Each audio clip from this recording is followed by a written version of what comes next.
एक collector madam अपनी सरकारी लाल बत्ती वाली गाड़ी में बैठकर एक 5 स्टार होटल पहुंचती हैं।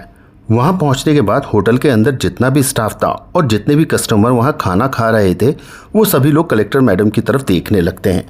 इतनी देर में कलेक्टर मैडम अंदर आती हैं और अंदर आने के बाद सभी वेटर जो वहाँ पे खड़े हुए थे उनमें से एक वेटर के पास जाकर मैडम उसके पैर छूने लगती हैं। अब इस नज़ारे को देखने के बाद वहाँ जितने भी लोग थे वो सभी हैरान हो जाते हैं और सोच में पड़ जाते हैं कि ये इतनी बड़ी कलेक्टर मैडम हैं और इस मामूली से वेटर के पैर क्यों छू रही हैं। दोस्तों, कौन थी वो कलेक्टर मैडम और क्या रिश्ता था उनका उस वेटर के साथ, आइए जानते हैं पूरी कहानी की सच्चाई इस वीडियो में। वीडियो में आगे बढ़ने से पहले मेरी आपसे एक रिक्वेस्ट रहेगी कि आप हमारी इस वीडियो को लाइक करके चैनल को सब्सक्राइब ज़रूर कर लें और वीडियो अच्छी लगे तो अपने दोस्तों के साथ शेयर ज़रूर करें। चलिए दोस्तों, वीडियो को शुरू करते हैं। दोस्तों, ये सच्ची घटना कोलकाता शहर की है। कोलकाता में एक गरीब परिवार रहता था। इस परिवार के अंदर पति पत्नी और एक बेटी थी। जो पति था उसका नाम अनमोल था। अनमोल मेहनत मजदूरी का काम किया करता था और मेहनत मजदूरी करके जो पैसा कमाया करता था उसी से अपना परिवार का पालन पोषण करता था। उनकी बेटी जब 4 साल की थी तो अचानक से उसकी पत्नी का किसी बीमारी के कारण मौत हो जाती है और पत्नी की मौत होने के बाद अब घर में केवल 2 लोग रह जाते हैं, एक बाप और एक बेटी। तो जो अनमोल होता है उसकी फैमिली वाले उसे समझाते हुए कहते हैं कि कोई बात नहीं बेटा, तुम दूसरी शादी कर लो, अभी तुम्हारी उम्र ही क्या है। लेकिन जब अनमोल अपनी 4 साल की बेटी की तरफ देखता है, उसके फ्यूचर के बारे में सोचता है तो उन लोगों से साफ साफ मना कर देता है। वो कहता है कि मैं कभी दूसरी शादी नहीं करूँगा। अगर मैंने दूसरी शादी कर ली तो मेरी जो दूसरी पत्नी आएगी वो पता नहीं कैसी होगी, मेरी बेटी के साथ कैसा बर्ताव रखेगी। अक्सर ऐसा होता हुआ अनमोल ने कई बार देखा है और सुना भी है। इसके बाद अनमोल ही अपनी बेटी का पालन पोषण करने का फैसला लेता है और इसी तरह से मेहनत मजदूरी करके उसको पाल पोस के बड़ा करने लगता है। दोस्तों, उस बच्ची का नाम कविता होता है और कविता अब स्कूल जाने लगी थी। उधर अनमोल मेहनत मजदूरी का काम करता और बेटी का अच्छे से ख्याल रखता और उसकी पढ़ाई लिखाई में भी उसकी मदद किया करता।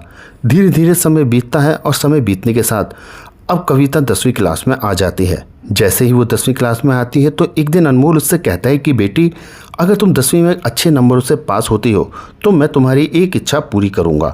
दोस्तों, गरीब लोग थे। अब इस बात को सुनने के बाद कविता बहुत खुश होती है और कहती है कि क्या सच में पापा आप मेरी इच्छा पूरी करोगे।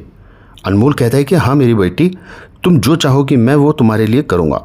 अगर मैं 10वीं क्लास में अच्छे नंबर से पास हो जाती हूँ तो आप मुझे किसी 5 स्टार होटल में ले जाकर चाउमीन खिलाओगे और मैं 5 स्टार होटल के अंदर बैठकर चाउमीन खाना चाहती हूँ। इसके बाद अनमोल अपनी बेटी से वादा करता है और इधर जो राधिका होती है वो भी दिन रात मन लगाकर अब पढ़ाई करना शुरू कर देती है। कड़ी मेहनत और तैयारी के साथ अपने बोर्ड के एग्ज़ाम देती है। तो दोस्तों, जो कविता होती है वो 10वीं क्लास में बहुत अच्छे नंबरों से पास हो जाती है। कविता ना केवल अच्छे नंबरों से पास होती है बल्कि पूरे ज़िले में टॉप भी करती है। अब ये बात जैसे ही अनमोल को पता चलती है कि उसकी बेटी ने पूरे ज़िले में टॉप किया है तो उसकी खुशी का कोई ठिकाना नहीं रहता। वो कहता है कि बेटी, मैं तुम्हारी इच्छा को पूरा करना चाहता हूँ। उसके पिता ने काफ़ी दिनों से कुछ पैसे जोड़ कर रखे थे अपनी बेटी को 5 स्टार होटल में चाउमीन खिलाने के लिए। लेकिन दोस्तों, अगर वो ज़्यादा नंबर भी ना लाती तब भी अनमोल ने तय किया था कि वो अपनी बेटी को 5 स्टार होटल में ले जाकर ज़रूर खिलाएगा। इसके बाद अनमोल तैयार होता है और अपनी बेटी से भी तैयार होने के लिए कहता है। फिर अपनी बेटी को लेकर वहाँ से 5 स्टार होटल के लिए निकल पड़ता है। अनमोल के पास साधारण से कपड़े थे, वे पुराने कपड़े थे जो उसने पहन रखे थे। उन्हीं कपड़ों को पहनकर वह 5 स्टार होटल के अंदर एक टेबल पर जाकर बैठ जाता है। वहाँ पर जो लोग खाना खा रहे थे वह सभी उसकी तरफ बहुत ही अजीब निगाहों से देख रहे थे और आपस में कुछ बड़बड़ा भी रहे थे। तभी उनके पास एक वेटर आता है जिसका नाम रमेश होता है। वेटर उनसे पूछने लगता है कि हाँ जी सर, बताइए आपको क्या चाहिए।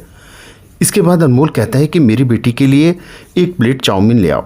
तो रमेश उनसे पूछता है कि सर आपके लिए क्या लेकर आऊँ।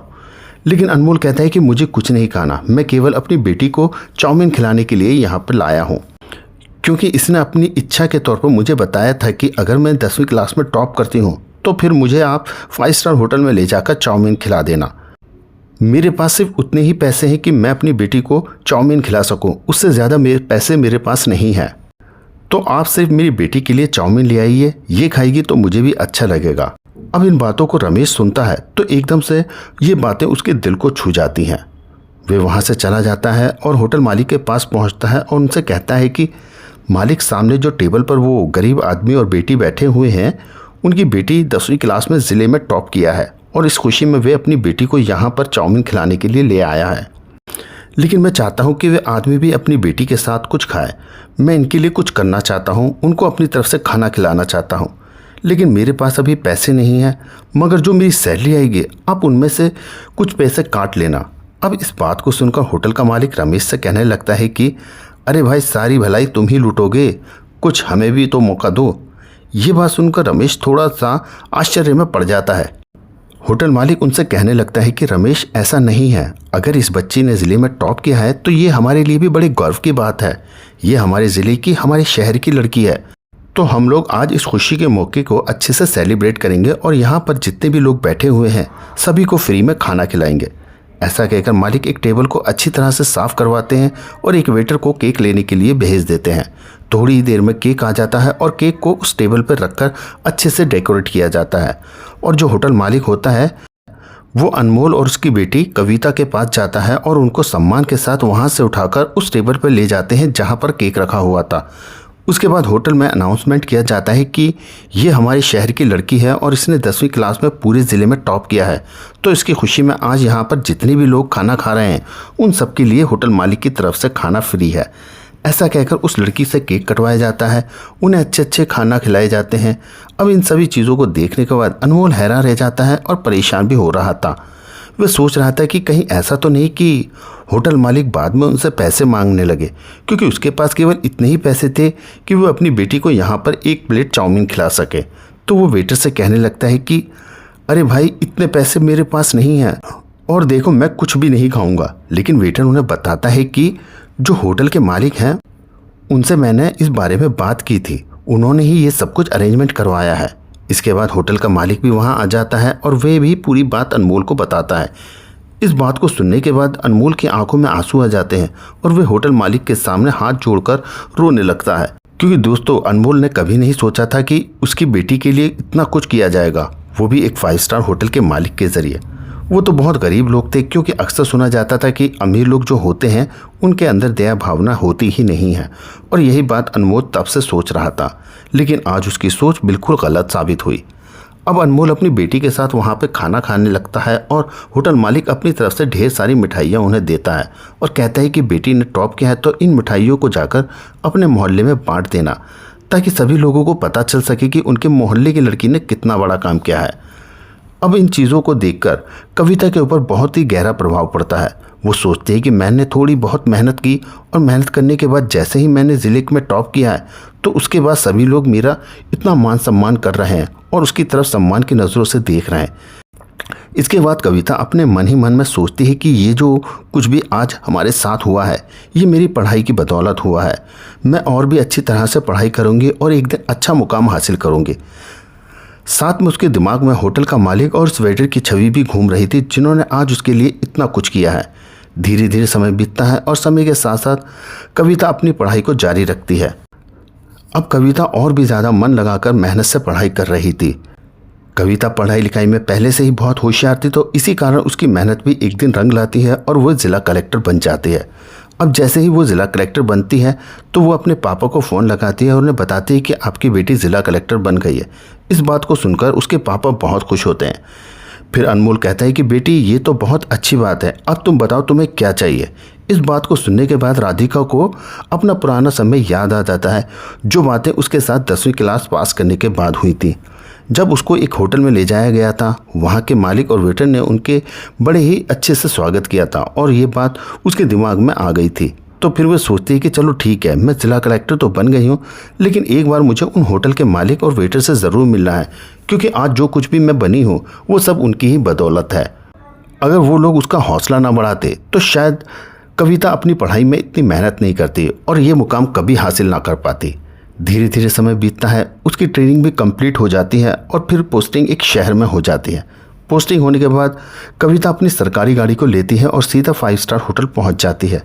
इसके बाद कविता जैसे ही सरकारी गाड़ी से अपने गार्ड्स के साथ वहां पे पहुंचती है तो वहां जाने के बाद जो होटल के अंदर लोग खाना खा रहे थे और वहां पर जितने भी स्टाफ थे वे सभी लोग आश्चर्य भरी निगाहों से उसकी तरफ देख रहे थे।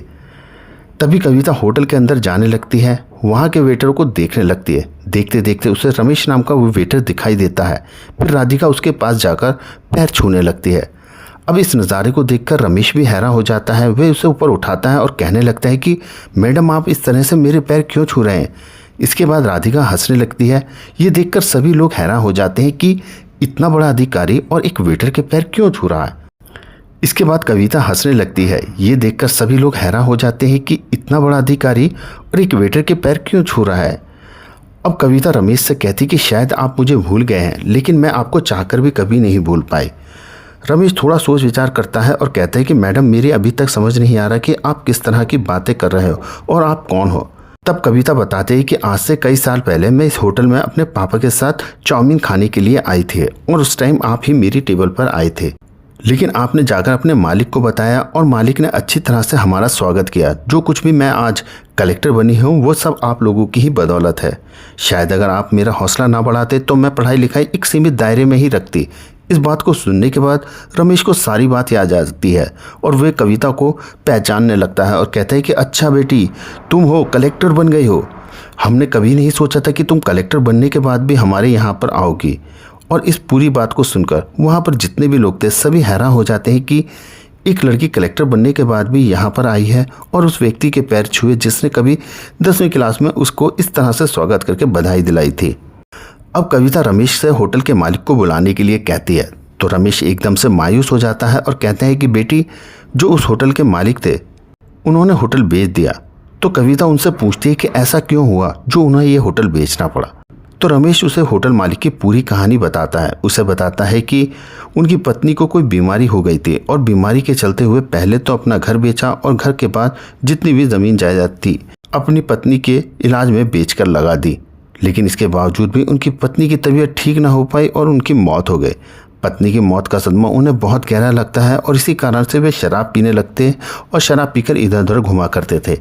उनके परिवार में कोई था तो नहीं और ना ही उनकी कोई संतान थी और वे ऐसे ही इधर उधर घुमा करते थे।